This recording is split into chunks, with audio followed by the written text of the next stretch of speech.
Hola, estamos con Moisés Naim, escritor, ensayista, periodista, un gran columnista, uno de los columnistas más leídos en todo el mundo y que nos acompaña en Foro de Foros, que ha sido un gran placer que por fin hemos conseguido traerte y con una excusa además perfecta, que acabas de publicar una novela, Dos espías en Caracas, de la que vamos a empezar a hablar. Un placer hablar contigo. Gracias por invitarme, estoy encantado de estar aquí. Tú que escribes columnas periodísticas, ensayos, hacer una novela, ¿por qué una novela? ¿Por qué un relato que parece más de ficción que de realidad, cuando creo que cuentas mucha realidad?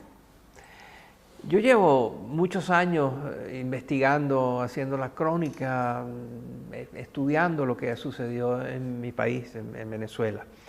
Y lo he hecho siempre con las técnicas del periodismo, de las ciencias sociales, de la economía, de las ciencias políticas, de las relaciones internacionales, etc. Y siempre tenía la sensación de que había una parte de la historia que no estaba logrando contar, que estaba sucediendo algo muy importante que no era posible captar a través de las técnicas normales, ¿no? Entonces decidí que la forma de hacerlo era contando el cuento como yo creo que ocurrió, aunque no lo puedo confirmar. Y una de las frustraciones más grandes que yo tenía desde hace ya tiempo era lo invisible que había sido hasta ahora la influencia de Cuba en Venezuela. Yo empecé a hablar de eso hace mucho tiempo y a alertar a los venezolanos y a los periodistas y a los políticos. Yo realmente, perdónale, insisto, te he escuchado en esta charla y no, hasta ese momento no era tan consciente del papel que está jugando y que ha jugado y que puede seguir jugando Cuba. Y bueno, y ahora mucho más, pero hace unos años nadie entendía, nadie suponía, nadie conocía que Cuba de una manera furtiva, secreta, clandestina había ocupado Venezuela y que muy pocas decisiones importantes en la política, en la economía, en la seguridad, en el manejo de la sociedad, la represión, etcétera, eran realmente moldeadas o cuando no definitivamente tomadas por Cuba, por los cubanos. Hay generales cubanos en las guarniciones militares venezolanas. Los sistemas de inteligencia, de seguridad, de represión del régimen de Maduro son tecnología importada de Cuba, que lleva muchos años perfeccionando cómo ser un estado policial que detecta inmediatamente cualquier intento de disidencia, de protesta, de insurrección. Entonces yo decidí que eso estaba ocurriendo, que eso era muy importante, que el mundo no lo estaba viendo y que yo debía contarlo, y mi única manera de contarlo es a través de Dos espías en Caracas, ¿no? Que es la historia, es una historia de espionaje que termina contando una situación. Digamos que es una ficción, no ficción, ¿no? Sí. Es que yo creo que tendemos a analizar lo que pasa en Venezuela y a lo mejor en otros países mucho más casi como una guerra Rusia-China versus Estados Unidos, y nos olvidamos de que hay otros actores principales, porque por ejemplo Rusia, China o Estados Unidos están jugando algún papel. Sí, los cuatro están jugando un rol importantísimo, quizás los cinco si añadimos la Comunidad Europea. Cuba definitivamente tiene un rol fundamental. América Latina, a través de lo que se ha dado a llamar el Grupo de Lima, que es un grupo que se reunió de países, de cancilleres, de ministros de Relaciones Exteriores, que se reunió por primera vez en Lima y han tenido una actividad muy importante. Son las grandes democracias de América Latina, más Canadá ha logrado tener un grupo que ha tenido alto impacto. Pero también están los chinos, que tienen un rol importante también en el sector financiero. Venezuela le debe mucho dinero a los chinos, les paga con petróleo y hay una relación muy compleja. Los rusos también tienen un interés geopolítico y comercial y financiero.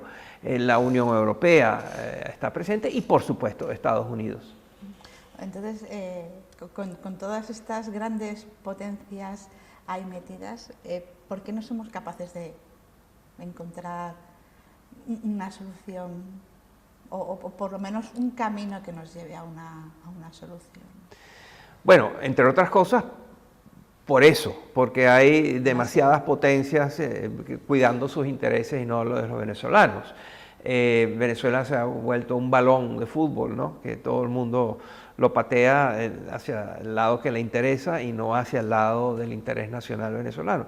Aunque realmente esto está cambiando, Venezuela hasta el 10 de enero de este año 2019 era una sociedad desesperanzada, arrodillada, enferma, hambrienta, deprimida, sin visión de cómo se podía salir de una dictadura que ha sido devastadora y sangrienta.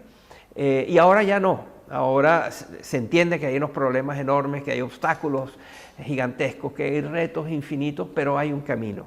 Hay un camino, hay una salida, hay un presidente democrático que tiene el apoyo y el reconocimiento como presidente legítimo de Venezuela de más de 50 países, que incluye las grandes democracias del mundo, que es Juan Guaidó, un joven ingeniero de 35 años que es el presidente de la Asamblea Nacional, que es el Congreso, el Parlamento en Venezuela, y que por ausencia de la usurpación del presidente Maduro del cargo, le toca a él ser el presidente encargado, y eso lo reconocen 50 países. Maduro sigue existiendo, tiene el control de las Fuerzas Armadas lo apoyan, pero eso es insostenible, es difícil imaginar que esa situación va a ser muy larga. También es difícil imaginar que es inminente, que va a ocurrir dentro de poco. Aunque podría ser, ¿verdad? Porque las dictaduras de pronto caen en de un día para otro sin que nadie se lo espere. Y ellos, el gobierno de Maduro y su gente, sus cómplices, parecen haberlo entendido porque están saqueando el país, están robando el oro, están mandando a sus familias a otros países. Están quemando los últimos, raspando la olla, decimos en Venezuela, están recogiendo hasta donde ya no hay.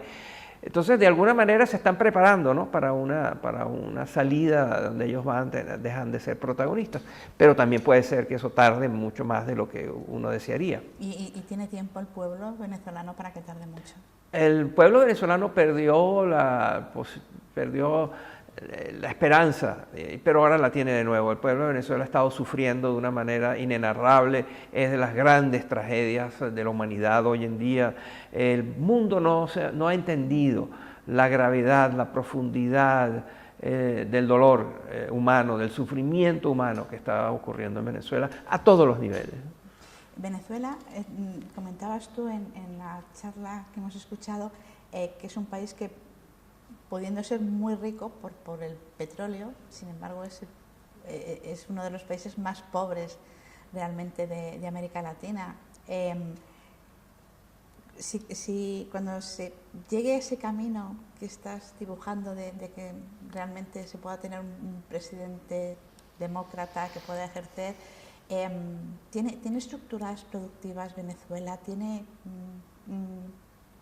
elementos para construirse un futuro económicamente productivo? Absolutamente. El día que haya un presidente democráticamente electo, que haya más estabilidad política, que haya racionalidad en la política económica que toma el gobierno, Venezuela se va a convertir rápidamente en el país más atractivo del mundo para la inversión, para la construcción, la reconstrucción de un país que ha sido devastado. Es un proyecto maravilloso de reconstrucción de todo tipo de cosas, porque destruyeron todo, destruyeron la educación, destruyeron el sistema de salud, las relaciones internacionales, la economía, las finanzas, la seguridad personal. Hace falta reconstruir las policías, el sistema judicial, los militares, todo hay que reconstruirlo. La industria petrolera la han destruido también, que era de las grandes empresas petroleras del mundo. Entonces, sí, Venezuela cuenta con recursos inmensos, minerales, hidrocarburos, que pueden estar al servicio de la reconstrucción y el relanzamiento de un país. A Venezuela hay que volverla a pensar, hay que repensarla, reformarla, relanzarla y reimaginarla. Y es un proyecto muy entusiasmante. Cuando ocurra, yo creo que va a ocurrir. Se nota por cómo hablas de Venezuela que, a pesar de lo que está pasando, le tienes un gran cariño. Bueno, no es mi país, claro. ¿no? Por supuesto. Como tú, seguro que hay mucha gente que ha tenido que salir y que está deseando. Absolutamente, y con muchas ganas de volver a aportar, a reconstruir un país maravilloso, maravilloso que ha sido devastado. Ese libro está dedicado a mis nietos, y digo que el libro es sobre cómo se destruye un país. Es la manera, a veces secreta. Emma, Lili y Sammy. Es la manera casi secreta en la cual un régimen extranjero, una potencia extranjera, Cuba, en alianza con unos traidores venezolanos, destruyeron un gran país. Y le dedico el libro a mis nietos porque confío en que ellos formen parte de un país que está siendo reconstruido. Pues muchísimas gracias por tu charla en Foro de Foros y por tu charla ahora ante esta cámara. Ha sido un placer tenerte aquí en este encuentro y esperamos volver a verte pronto. Gracias.